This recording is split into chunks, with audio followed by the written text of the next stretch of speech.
When you focus on the breath, think of the whole body breathing. Every cell is engaged in the flow of energy. So the breath feels spacious, loosens up any patterns of tension in the different parts of the body. So it feels good to be here inside your body. Now, if you have any diseases or any chronic pains, work around them.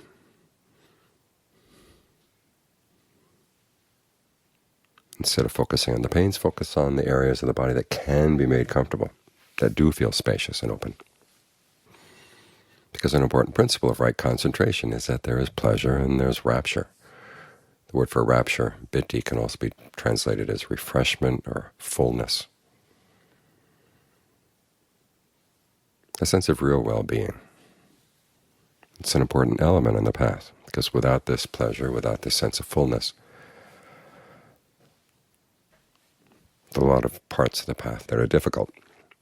And if you don't have the energy that comes from the sense of well-being, it's hard to master them. But if you feel well-nourished, at ease, the mind is in a good mood, the body feels strong from good breathing, it's a lot easier to master some of the more difficult parts of the path. And to pry your mind away from a lot of its other attachments. A lot of us come to the meditation thinking that we're just going to add one more type of pleasure to our stock or to our repertoire, on the principle that pleasure needs variety. You have pleasures that come by way of the eyes, ears, nose, tongue, body. All kinds of ways you can think about your pleasures that dress them up and make them attractive.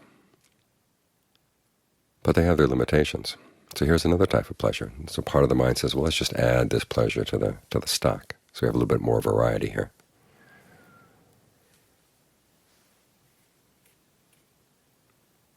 And it's not necessary to totally abandon physical pleasure, sensual pleasure, in order to meditate. But you do have to realize that some pleasures work at cross purposes.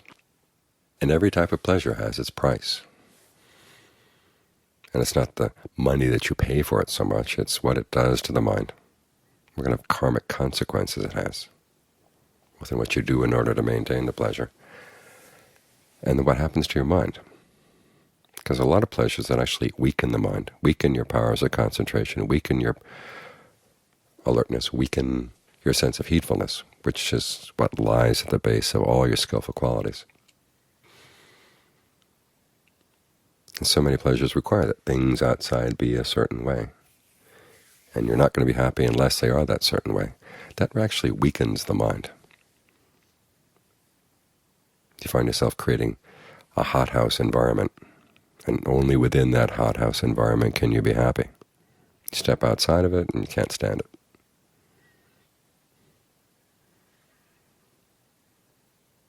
We all know about hothouse plants. They're perfectly fine as long as the temperature is just right, the humidity is just right. But you change anything and they die. That's the way it is with a lot of our pleasures. They require that society be a certain way, have reached a certain level of development.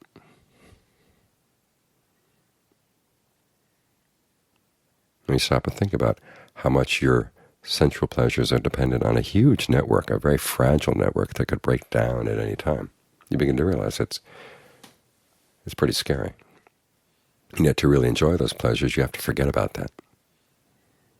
That's what leads to heedlessness.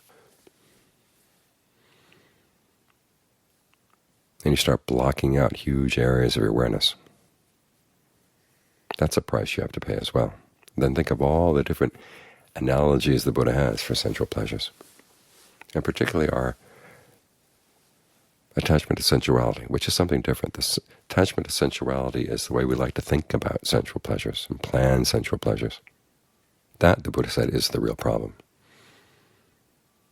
A dinner can take only a half hour or so, but you can spend hours and hours planning for it and then hours thinking about it afterwards.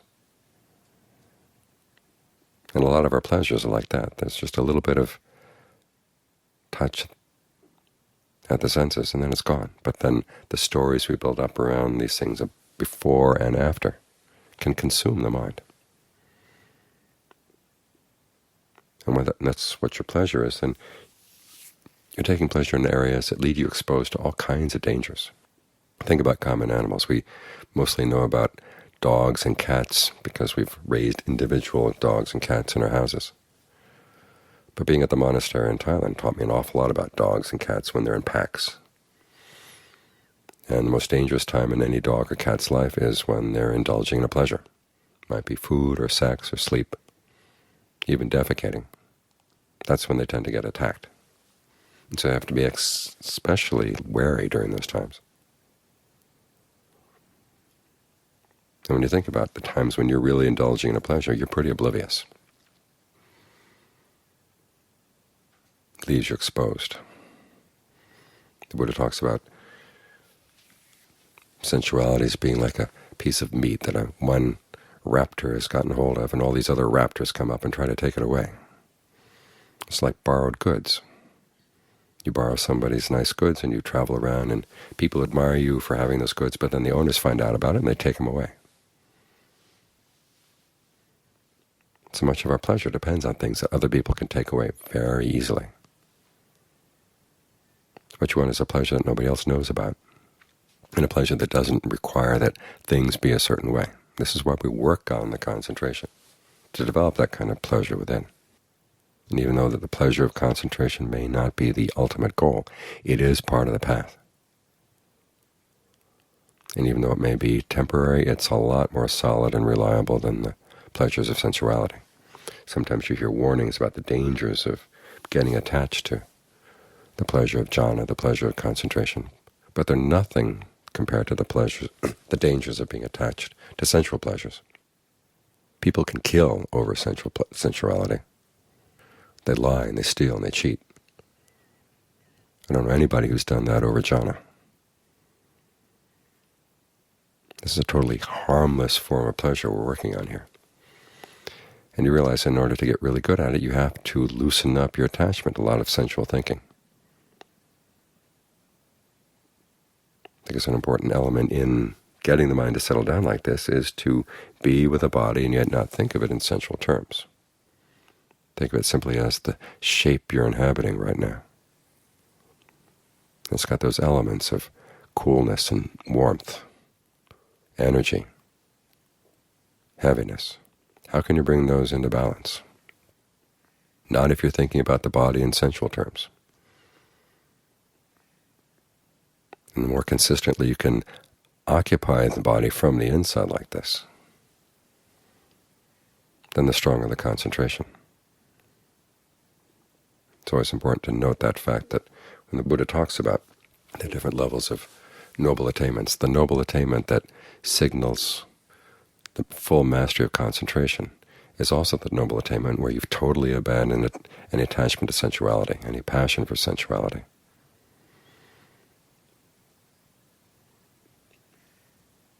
So these two types of pleasure, even though it is possible to enjoy them alternatively, to some extent, there comes a point where the question comes, which pleasure do you want to place your hopes in? Which pleasure do you want to rely on? Which pleasure do you trust?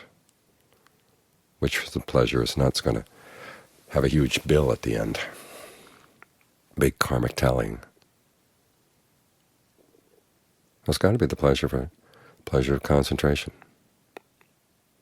That's the one you can rely on. That's the one that really does nourish all kinds of good things in the mind, actually strengthens the mind. And unlike sensual pleasures, it puts you in a more solid and safer position. Nobody has to know about this. One of my favorite lines in Ajaan Lee is when he talks about the attainments that come from the practice. He says they're entirely private. Nobody has to know, and only when nobody else knows about them, when nobody knows about your pleasures, that's when you're totally safe.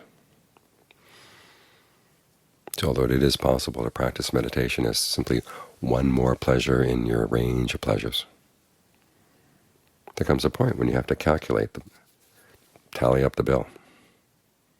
What's the price of the different pleasures? And how much does your attachment to sensual thinking eat into and weaken the pleasure that you get out of the concentration?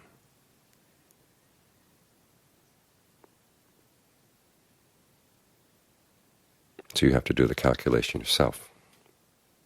But keep in mind that every pleasure has its price, and the price doesn't last only as long as this lifetime. There are lifetimes to come. One of the reasons we're afraid of death is because of our attachment to sensuality. Anything you can do to overcome that attachment can take a lot of the edge off that knowledge that someday we're all going to have to pass on. If you're carrying the treasure of concentration with you, it's a lot easier, both now and on into the next lifetime. So calculate these things for yourself, but remembering that everything does have a price in karmic terms.